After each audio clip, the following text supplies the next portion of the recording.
Pernahkah Anda berpikir ada sebuah kekuatan tak kasat mata di sekeliling kita yang memberi daya pada segalanya, mulai dari kilat petir di langit sampai ke ponsel yang ada di genggaman Anda sekarang? Yuk, kita bedah tuntas misteri ini. Coba pikirkan ini deh, apa sih persamaannya petir dengan smartphone Anda? Yang satu itu kekuatan alam yang dahsyat dan liar, yang satunya lagi teknologi presisi yang canggih. Kelihatannya beda banget kan? Tapi anehnya, keduanya diatur oleh prinsip dasar yang sama persis. Untuk memahaminya, kita harus mulai dari sesuatu yang sangat-sangat kecil. Oke, kita masuk ke bagian pertama, dunia listrik yang tak terlihat. Untuk bisa mengerti kekuatan raksasa ini, kita harus mulai dari percikan terkecilnya, yaitu atom. Betul sekali. Semua yang Anda lihat di sekitar Anda, udara yang Anda hirup, air yang Anda minum, bahkan kursi yang Anda duduki, semuanya itu terbuat dari atom. Dan di dalam inti atom yang super kecil itulah rahasia kelistrikan mulai terungkap. Nah, di dalam atom ini ada dua aktor utama. Proton yang punya muatan positif dan elektron yang muatannya negatif. Interaksi antara kedua muatan inilah tarian di antara keduanya yang menciptakan semua hal yang kita kenal sebagai listrik. Dan aturannya itu simple banget loh. Muatan yang berlawanan itu saling tarik-menarik, sementara muatan yang sama justru saling tolak. Prinsip dasar inilah yang menjelaskan sengatan kecil saat Anda nggak sengaja menyentuh gagang pintu. Tapi di saat yang sama, ini juga jadi dasar dari sirkuit super rumit di ponsel Anda. Sederhana, tapi luar biasa kuat. Nah, kita masuk ke bagian kedua, membuat listrik mengalir. Oke, jadi kita udah punya muatan-muatan statis ini. Terus gimana? Nah, gimana kalau kita bikin mereka bergerak? Di saat itulah sebuah percikan bisa berubah menjadi arus yang berguna. Inilah yang kita sebut dengan arus listrik. Ini bukan lagi sekedar percikan acak, tapi aliran elektron yang terkendali dan teratur. Coba bayangin aja seperti air yang mengalir di dalam pipa.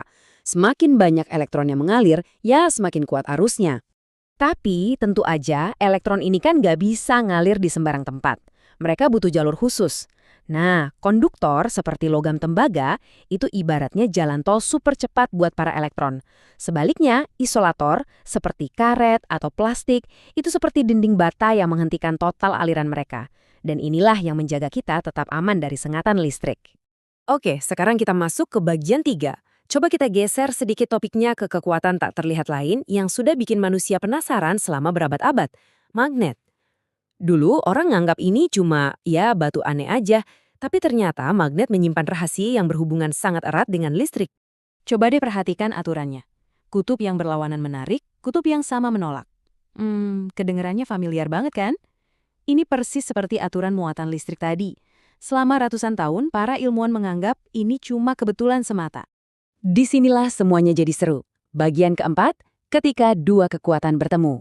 Selama berabad-abad, listrik dan magnet itu dianggap dua kekuatan yang benar-benar terpisah. Tapi, pada abad ke-19, sebuah penemuan mengubah pandangan kita tentang dunia selamanya.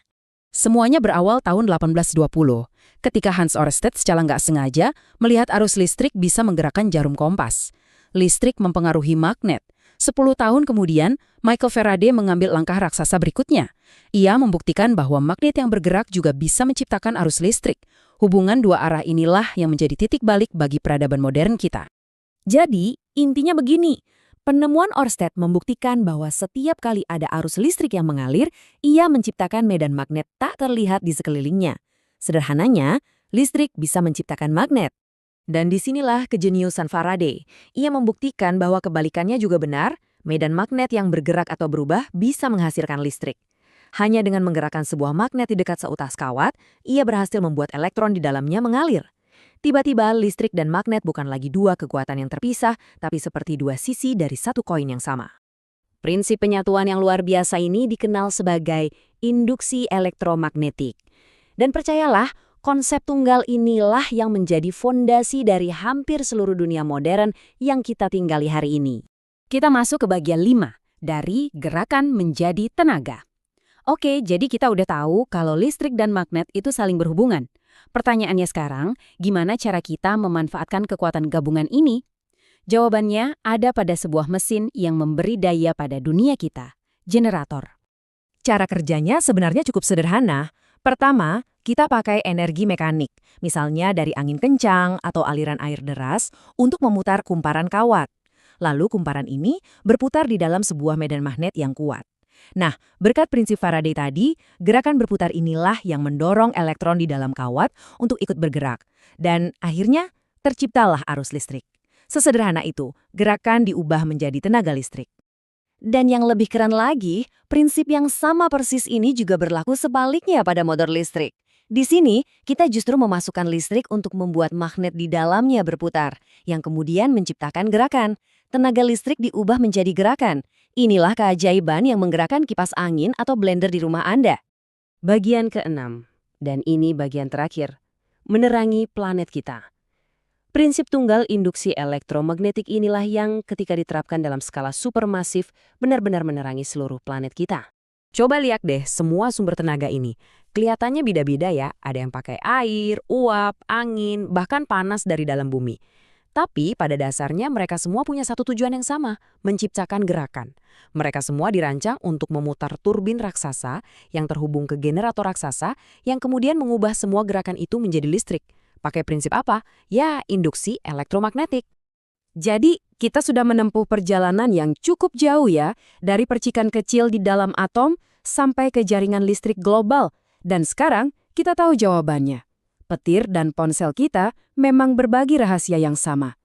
Pertanyaan besarnya sekarang adalah, bagaimana kita akan menggunakan kekuatan tak terlihat yang luar biasa ini untuk memberi daya pada hari esok? Masa depan ada di tangan kita.